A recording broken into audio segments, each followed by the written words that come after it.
அனைவருக்கும் வணக்கம். நான் உங்கள் அம்பிகா லோகேஸ்வரன். வாசிப்பரும்பு 799. நான் உங்களுக்கு வாசி காட்ட போகிறேன். இதுதான் நான் எழுதியிருக்கிறேன். எனது பற்களை ஏன் தினமும் சுத்தம் செய்ய வேண்டும்? இல்லாவிட்டால் என்னென்ன பாதிப்பு வரும்? நாங்கள் தினமும் பற்களை சுத்தம் செய்ய வேண்டும். நாங்கள் பற்களை சுத்தம் செய்யாவிட்டால் பற்களில் நிறைய கிருமிகள் தங்கிவிடும். பின்பு பற்கள் பாதிப்படையும். பற்கள் நிறம் மாறாமல் பாதுகாக்க வேண்டும்.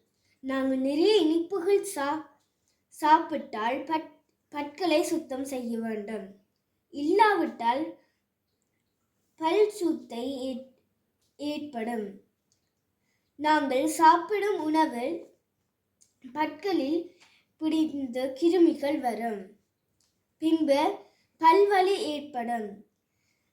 பற்களை பிடுங்க வேண்டி வரும். எங்களுக்கு முக்கியமானது அழகை தருவது பற்களே. நன்றி, வணக்கம்.